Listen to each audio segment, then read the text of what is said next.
नमस्कार, स्वागत है आपका मेरे सत्यमेव जयते चैनल में यानी एसटीवी में और मैं हूं डॉक्टर हरीशचंद्र लखेड़ा। मेरे साथ हैं नवा टाइम्स के मेट्रो एडिटर गुलशन खत्री जी। गुलशन जी, आपका स्वागत है मेरे चैनल में। दिल्ली में चुनाव हो चुके हैं, बीजेपी सरकार बनाने जा रही है। इस पूरे खेल में बीजेपी को सत्ता में लाने के मामले में यह माना जा रहा है कि कांग्रेस सक्रिय हुई, थोड़ा मजबूत हुई, तो त्रिकोणीय जो संघर्ष हुआ उससे फायदा मिला बीजेपी को। क्या आपको लगता है कि कांग्रेस जो 15 साल यहाँ राज कर चुके थे उसके फिर जिंदा होने के चांस बन रहे हैं? देखिए, कांग्रेस ने कुछ वोट ज्यादा लिए, 2% सिर्फ 2% वोट लिए हैं, जबकि उम्मीद की जा रही थी कि कम से कम डबल हो जाएंगे। पिछली बार उसके 4 पॉइंट कुछ थे, तो कम से कम 10% से ऊपर जाना चाहिए। लेकिन ये कांग्रेस के लिए निराशाजनक चीज है कि कांग्रेस इतने सब हालात में भी अच्छा प्रदर्शन नहीं कर पाई। तो मुझे नहीं लगता कि अगर इस तरह से रहेगी कांग्रेस तो वो अच्छा कर पाए। इतना बड़ा चुनाव अभियान चलाया उन्होंने, उनके शीर्ष नेता ने प्रचार अभियान किया, में हिस्सा लिया, लेकिन इसके बावजूद उनको सिर्फ 2% वोट पड़े। तो ये इससे पता चलता है कांग्रेस अंदर से बहुत कमजोर है अभी भी। भले ही प्रचार उन्होंने कर लिया, लेकिन पार्टी की जो स्ट्रेंथ होती है वो अभी नजर नहीं आई है। उसके लिए पार्टी को बहुत काम करना पड़ेगा, मेहनत करनी पड़ेगी, उसके बाद ही उनकी वापसी की उम्मीद की जा सकती है। लेकिन वो सिर्फ प्रेस कॉन्फ्रेंस करके उसी के भरोसे रहेंगे तो ये संभव नहीं है।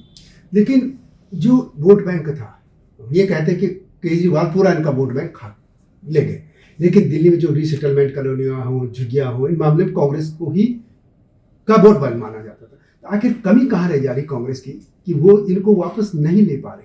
कांग्रेस की सबसे बड़ी कमी है कि जमीन पर वो लोग काम नहीं करते हैं। सिर्फ पार्टी ऑफिस में प्रेस कॉन्फ्रेंस करने से और जनसभाएं करने से उतना काम नहीं है। उनको एक जमीन पे जाना पड़ेगा, लोगों से मिलना पड़ेगा, लोगों से बात करनी पड़ेगी, उनकी समस्याएं समझनी पड़ेंगी, उसके आधार पर कर सकते हैं। दूसरा, लोगों में ये विश्वास दिलाना पड़ेगा कि हम काम कर रहे हैं, हम आ सकते हैं सत्ता में, हम चुनाव जीत सकते हैं। अगर इस तरह का मैसेज चला जाता है तो 5 से 6% वोट वैसे ही शिफ्ट हो जाता है। कांग्रेस की कमजोरी ये है कि कांग्रेस लोगों को विश्वास नहीं दिला पाती कि हम जीत रहे हैं। कांग्रेस की एक और बड़ी कमी जो है, उनके पास स्ट्रेंथ थी, वो दिखा सकते थे कि हमारी 15 साल की शीला दीक्षित की सरकार थी, उन्होंने क्या काम किया। मुझे लगता है कि 3-4 महीने पहले तक बीजेपी ये बात कर रही थी आम आदमी पार्टी के खिलाफ कि शीला दीक्षित ने इतना अच्छा काम किया। कांग्रेस ने भी कहा, लेकिन कांग्रेस अगर चाहती तो इस चुनाव प्रचार अभियान में शीला दीक्षित के फोटो लगाती, उनके होर्डिंग लगाती, उनकी बात रखती, उनकी उपलब्धियां रखती, लेकिन वहां नहीं किया। वो एक रणनीति के तौर पर उनकी कमजोरी सामने आती है। तो ये कांग्रेस के अंदर एक गुटबाजी और सही मुद्दों को पहचानना, ये बहुत बड़ी कमी है। वो जब तक नहीं होगी उसको तब तक कांग्रेस की वापसी मुझे नहीं लगता कि बहुत आसान है। कांग्रेस को वापसी करनी है तो उसको 5 साल चुनाव का इंतजार नहीं करना पड़ेगा, बल्कि चुनाव खत्म होते ही उनको फिर से लगना पड़ेगा, तब उनको कहीं जाके चुनाव में 5 साल बाद फायदा मिलेगा।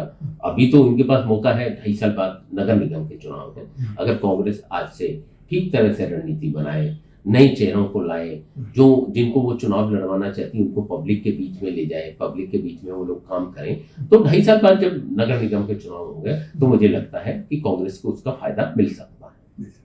तो जैसे अरविंद केजरीवाल है, जो भी कहे उनको, वो एक ये कि इस तरीके से वो काम करते हैं, अपनी पूरी पार्टी चाहे किसी के खिलाफ झूठी प्रोपेगेंडा करना, लेकिन एक मारक क्षमता है उनकी, वो जो बोलते हैं उस पर जवाब देता है दूसरा, चाहे वो गलत हो।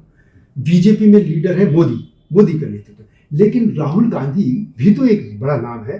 तो राहुल गांधी प्रचार करें तो आखिर राहुल गांधी की वो अपील क्यों नहीं हो पाई जो या तो केजरीवाल की अपील होती है या मोदी की? देखिए, राहुल गांधी की अपील है, राहुल गांधी की सभाओं में लोग आए, लेकिन उनका पार्टी का संगठन उसे वोटों में नहीं बदल पाया। अगर आप देखें राहुल गांधी की जो भी सभाएं हुई, ऐसा नहीं कि वहां कुर्सियां खाली थी या लोगों को बुलाना पड़ा, वहां लोग आए, लोगों ने उनकी बात सुनी भी, समझी भी। लेकिन निचले स्तर पर, संगठन के स्तर पर ऐसा कुछ नहीं था कि लोग वोट देने जाए। उनको लगा कि राहुल गांधी बहुत अच्छे नेता हैं, उनकी बात पे विश्वास करें, लेकिन उनको लगता है कांग्रेस का कैंडिडेट जीत ही नहीं पाएगा, तो इसलिए वो वोट नहीं जाता है। जो देना भी चाहता है वो भी लास्ट मोमेंट पे पलट जाता है। तो कांग्रेस के लिए ये सबसे बड़ी कमजोरी है। कांग्रेस को चाहिए था वो शीला दीक्षित के बैनर लगाती, पोस्टर लगाती, खुद नेता जो हैं उनका प्रचार करते, बताते, लोगों को याद आता। बहुत लोगों को याद भी है, हाँ। लेकिन जिनको नहीं पता, जो नई पीढ़ी है, उनको याद दिलाया जाता है कि ये दिल्ली में जो फ्लाईओवर्स हैं, ये सब शीला दीक्षित की देन है। हाँ। उस वक्त जो उन्होंने रोड्स पे काम किया, जितनी चीजों पे काम स्ट्रीट किया, लाइट था, बिजली का, बहुत सारे काम किए। हाँ। बिजली का निजीकरण उन्होंने किया। आज जो ये बिजली आम का- आदमी पार्टी ने दावा किया कि अब कोई कट नहीं लगता है, उस तो समय- वो सब उनके टाइम में हो चुका Yes, था, हाँ। लेकिन कांग्रेस को काउंटर नहीं कर पाई। उसका क्रेडिट भी उन्होंने ही ले लिया, आम आदमी पार्टी ने, कांग्रेस को नहीं मिला उसमें। तो ये कांग्रेस की कमजोरियां हैं। अच्छा, दिल्ली का चुनाव कोई ऐसा जैसे पिछली बार था कि ध्रुवीकरण, कटोगे मरोगे, जैसे जी। हरियाणा किया, महाराष्ट्र किया बीजेपी ने, यहाँ नहीं किया। इसका मतलब बीजेपी को फायदा, कांग्रेस को फायदा था कि इस तरीके की बात नहीं हो रही दिल्ली में, क्योंकि ध्रुवीकरण में तो फिर बीजेपी आगे निकल जाती दूसरे राज्यों में। यहाँ ये भी मान लो, यहाँ तो सिर्फ और सिर्फ डेवलपमेंट के इशू थे। यहाँ तो कांग्रेस ऐसा फोकस क्यों नहीं कर पाए इस तरीके से? मुझे लगता है कि कांग्रेस फोकस इसलिए नहीं कर पा रही है क्योंकि यहाँ संगठन के स्तर पर दिक्कतें हैं। संगठन में गुटबाजी है, एक नेता जो है दूसरे को पसंद नहीं करता है, बिल्कुल अलग अलग डिवाइड है। अगर पार्टी के सभी नेता एक साथ आते, एक मंच पे आते, जोरदार तरीके से बात करते, मैसेज जाता लोगों में, तो कांग्रेस को और बेहतर नतीजे मिल सकते थे, लेकिन ऐसा नहीं हुआ। तो ये कांग्रेस की कमजोरी है जो पिछले कई सालों से बनी हुई है। अगर ये दूर नहीं हुई तो आगे भी अनंत काल तक ही बनी ही रहेगी। तो क्या लगता है कि कांग्रेस का कभी कुछ भविष्य है? कांग्रेस का भविष्य है, कांग्रेस खत्म नहीं होगी, लेकिन अगर इसी तरह का रहा 4%, 6%, तो वो यहीं तक सीमित रह जाएगी। फिर उसका टारगेट 10% तक ही रह जाएगा, ना कि सरकार बनाने तक। तो सरकार बनाने का टारगेट रखना है तो उसको कम से कम ये तय करना चाहिए कि नगर निगम चुनाव तक हम कम से कम 25% वोट का टारगेट रखते हैं, 30% वोट का टारगेट रखते हैं। तो वो अभियान चलाए, जगह जगह जाएं, उनके कार्यकर्ता जाएं, कार्यक्रम बनाएं, पार्टी बनाए कार्यक्रम, उनके कार्यकर्ताओं को सक्रिय करें, भेजे, तभी कांग्रेस का भविष्य है। अदरवाइज तो वो पार्टी ऐसे ही रहेगी। वैसे कांग्रेस ने 15 साल यहाँ राज किया। कांग्रेस के कई बड़े नेता हैं जो मंत्री थे, स्पीकर थे, वगैरह वगैरह, है ना। वो लोग इस बार दिखे नहीं, या तो इतने बुजुर्ग भी नहीं हुए। अब बुजुर्गों को भी वो आगे ला सकते थे, आखिर क्यों बुजुर्ग लोग घर पे बैठ गए? नहीं, मुझे ये लगता है कि जो कुछ नेता थे वो दिखे, जैसे मान लीजिए कि शीला दीक्षित की सरकार के कैबिनेट मंत्री थे, हारून यूसुफ, उनको चुनाव पार्टी ने लड़ाया है। अरविंदर सिंह लवली बीजेपी में चले गए हैं। डॉक्टर अशोक वालिया अब नहीं रहे इसमें। मंगतराम सिंघल भी हैं, लेकिन उनकी एज हो गई तो इस वजह से थोड़ा सा वो रहे। लेकिन पार्टी जो है, मुझे ये लगता है कि अगर आप ध्यान करेंगे, जब पार्टी एक लंबा टाइम सत्ता में रहती है तो बड़ा वृक्ष बन जाते हैं जो भी मुख्यमंत्री हैं या बड़े नेता हैं। फिर नीचे जो पनपने वाले नेता हैं उनकी ग्रोथ बहुत तेजी से नहीं हो पाती है। जैसा दिल्ली में बीजेपी का भी रहा, खुराना जी जब बड़े नेता थे, विजय कुमार मल्होत्रा थे, केदारनाथ सानी थे, उसके बाद लंबे टाइम तक पार्टी को जूझना पड़ा कि उनका नेतृत्व नया तैयार हो। मुझे लगता है उसी तरह की समस्या से अभी कांग्रेस भी जूझ रही है। कांग्रेस 15 साल शीला दीक्षित सरकार में रहे, उस वक्त शीला दीक्षित ही बड़ी नेता थी और नेता सामने नहीं आ पाए, तो वो दिक्कत थी थोड़ा। मुझे लगता है आगे चल के अगर कांग्रेस के लोग काम करेंगे, मेहनत करेंगे, तो मुझे लगता नहीं कि कोई दिक्कत होगी, लेकिन उनको रणनीति बनाकर जमीन पे काम करना। हाँ, कुल मिला के कि कांग्रेस को जनता के बीच जाना होगा। तो मेरे साथ थे गुलशन खत्री जी। गुलशन खत्री जी, आपका धन्यवाद। जल्दी आऊंगा नई स्टोरी के साथ आपके सामने।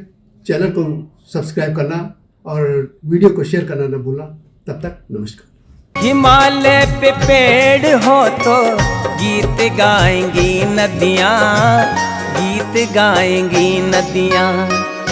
पेड़ों पे चिड़िया है तो गीत गाएंगी नदियाँ, पेड़ों पे चिड़िया है तो गीत गाएंगी नदियाँ। माँ की लोरी जैसे होते हैं नदियों के गीत।